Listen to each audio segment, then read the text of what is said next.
Oh hi folks, my name's Debbie. I'm a lady that lives locally in Shepton Mallet, and currently I'm in the Artbank cafe in the High Street, which is a lovely place for everybody to come and socialise, have coffee, do some crafting and just mingle with each other, which certainly helps the community spirit and everyone to not feel so isolated.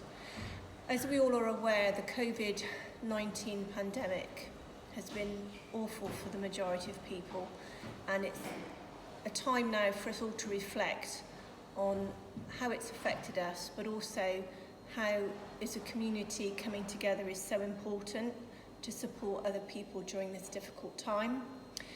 Now, I think crafting, we all would agree, is a wonderful way to make us all feel better, and being creative is certainly brilliant for everybody because we all have certain skills that we can improve or enhance, and by crafting it just makes us all feel a lot better. And when we're creating things, whether it be gardening, knitting, crochet, patchwork, just actually being involved in these projects and finishing something makes us all feel brilliant.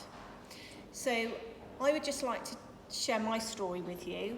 So I started crocheting about 4 years ago, and a lady called Saf, a lovely lady who actually lives in Shepton, taught me to crochet, and I just got hooked, excuse the pun, but I loved it.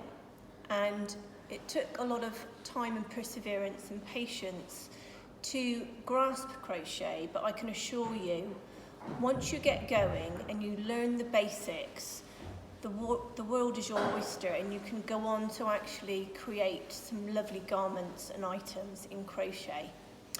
So what I'm going to do today is just show you a basic stitch of crochet, which is what we call double crochet, and we're using UK terms.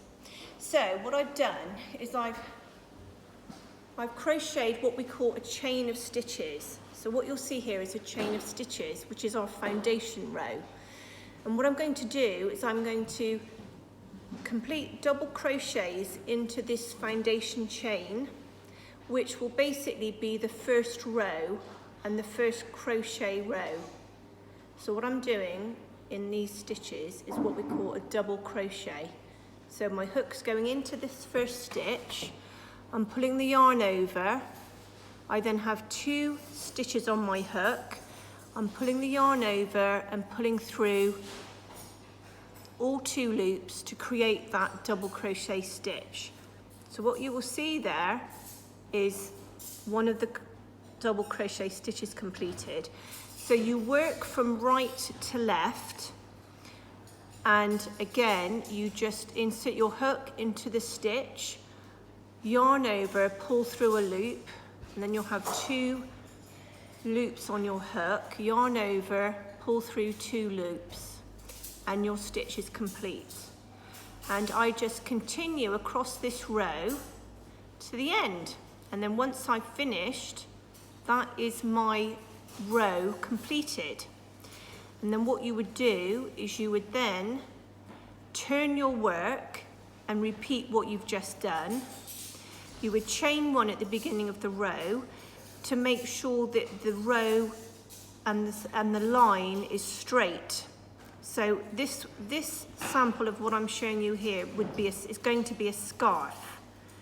So to ensure that the row and the lines are straight, you would always chain 1 before you go into your first stitch on your new row.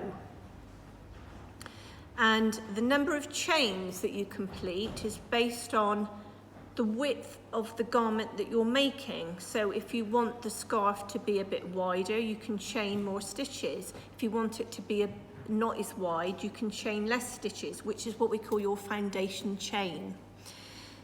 So we would just complete this row. So again, we're just doing what we call double crochet stitches here, and this is your basic crochet stitch, which is quite a common crochet stitch. And the way to remember that this is what we call a UK double crochet is before you finish the stitch completely, you'll have 2 chains on your hook, and you yarn over and pull through both those 2 chains, or if you like, stitches, should I say, 2 stitches on your hook. And that's where the word double comes from, because you've got double, 2 stitches on that hook before you finish the stitch. So that just gives you a little insight into my journey with crochet, and I hope you've enjoyed listening to my story. And this is just a little taster of a foundation row and the start of a double crochet row. And can I just ask you a question, Debbie? How long have you been crocheting? So about 4 years. Okay, and what did you knit before you crocheted? So I learnt to knit by my mum quite a few years ago when I was a girl, basically. So I would say I knitted when I was a teenager, and I knitted quite a few garments when I was younger, and I did carry on knitting through my adult life. But it wasn't until I had the opportunity to complete a crochet workshop, like a sort of evening class, if you like, which was like a 10-week course evening class. And I had the opportunity to do this beginner's crochet evening class. And I thought, well, it would be nice to give it a try. And again, try something new. And I've always admired some garments that I've seen in the past that have been crocheted, and they just look beautiful. And you know, you can create so many different wonderful things through crochet patterns. And I always love a challenge, and I thought it would be nice to try something new. So that's the time that I decided to have a go at going to night school and learning to crochet. And that's how the journey started for me. So we started with the basics. So again, I would have made a scarf many moons ago, and I also made a granny square, which is like a placemat that you can use to put dishes on, or a decoration piece. So I started slowly and gradually built up my skills over time. So it's just a very gradual process of baby steps. Don't try and run before you can walk, just take it steady, and over time you begin to learn more and more. And it's like building blocks. You learn something, and that you digest that information, and then you go on to the next bit of learning, and so on and so on.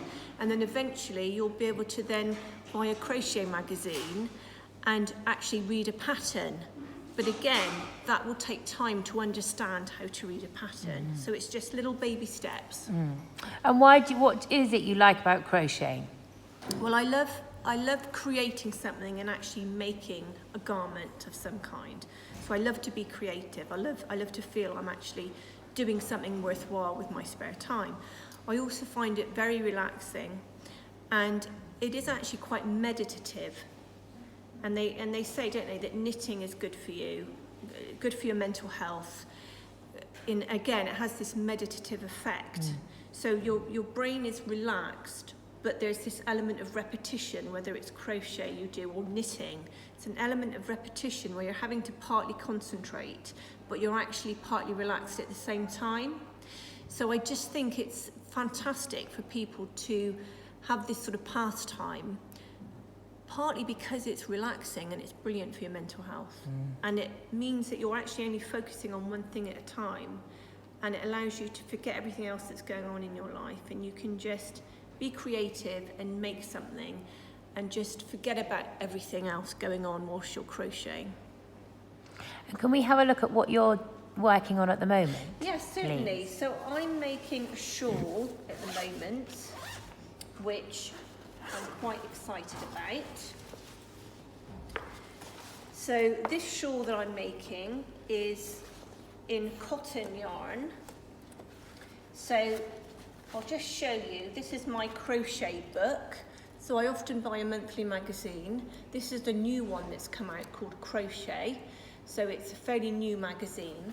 And I'm actually making, I don't know if you can see this, but I'm making this shawl, which is in the picture there. So I'm following this pattern that you can see, and this is classed as an intermediate project. And this is the pattern that I'm following to make this shawl. And I'll show you what I've done thus far. Okay, so this is how my shawl is looking at the moment.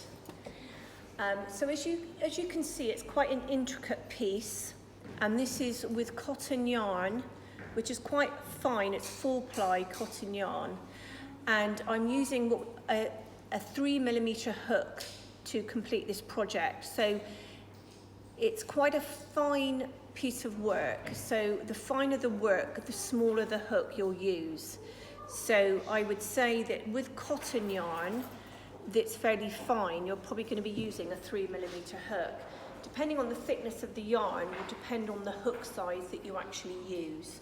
And that will be clear on the yarn that you purchase, because the label should give you a motif on it that's a symbol that tells you what size knitting needles to use, which also applies to a crochet hook. So it might show both knitting needles and a crochet hook, or it might show one or the other.